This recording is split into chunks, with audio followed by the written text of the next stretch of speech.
En pleno siglo XXI existe una comunidad que vive totalmente aislada del resto del mundo. Son hostiles ante cualquier contacto extranjero y si alguien de afuera se acerca, es probable que lo maten a flechazos. ¿Qué se sabe en la actualidad de los sentineleses? Una tribu que no domina el fuego y que rechaza cualquier contacto con el exterior. Antes, no te olvides de suscribirte a Un Mundo Inmenso ni de activar las notificaciones. Durante las últimas décadas, la humanidad ha vivido una revolución en las comunicaciones. Esto hace que estemos todo el tiempo conectados con lo que sucede en cada lugar del mundo y que cada vez se parezcan más los modos de vida en distintos países. Sin embargo, existe un lugar que se encuentra ajeno a esto. Se trata de Sentinel del Norte, una isla ubicada en el Golfo de Bengala, entre el territorio continental de la India y Tailandia. Administrativamente se considera que pertenece a la India, aunque más adelante se darán cuenta por qué ponemos en duda esta afirmación. La isla tiene casi 60 kilómetros cuadrados de superficie. Geográficamente es parte del archipiélago de las Islas Andamán y Nicobar, que pertenecen a India. Sentinel del Norte es uno de los lugares más enigmáticos de la actualidad. Es que se sabe muy poco de quienes viven allí. Se cree que son entre 50 y 400 personas y que son descendientes de los primeros pobladores de la Tierra, que emigraron desde África hasta esta isla. De hecho, sus características físicas son propias de los africanos, y no de indios o de personas del sudeste asiático, más cercanos geográficamente. Se cree inclusive que los sentineleses llegaron a esta isla desde África hace más de 60.000 años y que desde entonces permanecen aislados. Para que tengamos una idea, la última glaciación terminó hace 12.000 años y la pirámide de Keops tiene unos 4.500 años. Es decir, los ancestros de estas personas vivieron hace realmente mucho tiempo. Pero casi todo sobre esta tribu es una gran incógnita. No sabemos su idioma ni cómo se llaman a ellos mismos. De hecho, el nombre sentineleses fue puesto desde afuera. Se cree que son cazadores-recolectores, que se alimentan de los frutos que crecen en la isla y de los animales que hay, pero que no son agricultores. Tampoco son capaces de generar fuego, pero sí pueden dominarlo si se genera de algún modo. Por estas características es que se considera que viven de forma similar a como lo hacía la mayor parte de los seres humanos antes del período neolítico, aunque en realidad conviven con microchips y naves espaciales. Pero, ¿por qué se sabe tan poco de esta civilización?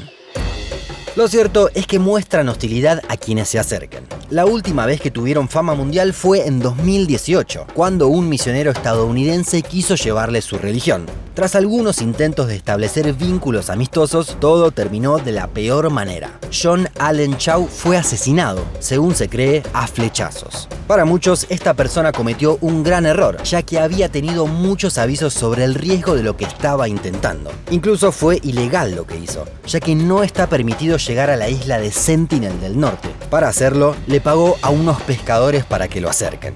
El de Chau no fue un caso aislado, ya que en 2006 dos pescadores fueron asesinados después de acercarse demasiado a la isla. 2 años antes, en 2004, el gobierno indio había enviado un helicóptero a la zona para ver cómo había afectado un tsunami a la isla. No solo los sentineleses sobrevivieron, sino que recibieron al helicóptero con más flechazos. En la actualidad, la India estableció que es ilegal situarse a menos de 3 millas de la isla. Esta ley tiene un doble propósito. Por un lado, evitar los casos como el de Chau y que los isleños no maten a ningún intruso. Pero por el otro, proteger a los propios sentineleses. Es que por su propia aislación tienen un sistema inmune muy poco desarrollado, por lo que sería muy riesgoso cualquier contacto con el mundo exterior. Igualmente, hubo otros contactos relevantes de los sentineleses con extranjeros.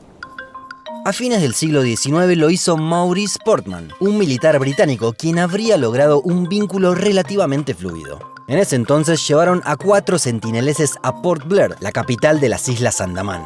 Los 2 adultos murieron rápidamente, se supone que por no tener inmunidad suficiente.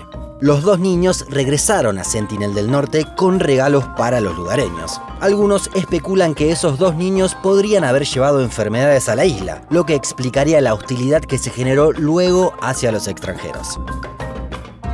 Un siglo más tarde hubo otro encuentro que llamó la atención. En 1981, un barco hongkonés encalló frente a la costa de la isla. Los tripulantes del barco no bajaron, ya que advirtieron que los lugareños no les daban la bienvenida. Fueron rescatados en helicóptero y se cree que los sentineleses querían abordar la embarcación. El resto del barco puede verse actualmente en Google Earth. Incluso el material de ese barco fue utilizado por los sentineleses para mejorar sus armas. Por eso es que algunos consideran que la llegada de ese carguero les permitió pasar de la edad de piedra a la edad de hierro. Sin embargo, el contemporáneo que más dedicó su vida para establecer contacto con este pueblo fue Triloknath Pandit. En 1991, después de muchos años de trabajo, consiguió ser recibido en paz. Le llevó cocos y tuvo unos minutos de acercamiento.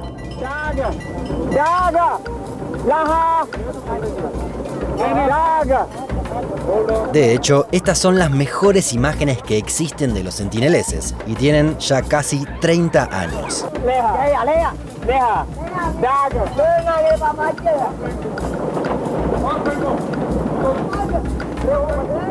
Igualmente, Pandit confesó años después que se arrepintió por tratar de realizar estos acercamientos. Es que también lo hizo con otros pueblos cercanos, como los Jarawa. El destino de las otras tribus fue trágico. Quedaron expuestos a enfermedades, se volvieron dependientes cuando antes eran autosustentables y hasta fueron explotados, convirtiéndose en un atractivo turístico.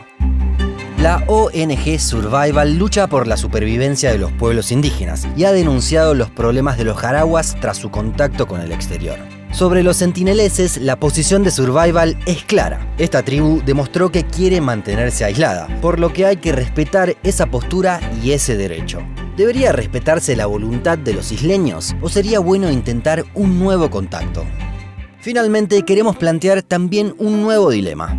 En los mapas políticos, esta isla aparece como parte de la India. De hecho, este país la considera su territorio y establece cierto protectorado sobre los sentineleses. Pero, en realidad, las leyes indias no se aplican allí. Y si los sentineleses matan a un visitante, no serán juzgados por las autoridades indias. Además, los pobladores son quienes ejercen realmente la soberanía y se gobiernan a sí mismos. Y no solo no se consideran parte de la India, sino que desconocen qué es este país o qué es un país. Entonces, ¿es correcto que sigamos considerando a Sentinel del Norte parte de India? ¿O es una mirada externa que poco tiene que ver con lo que pasa ahí? Déjanos tu comentario más abajo.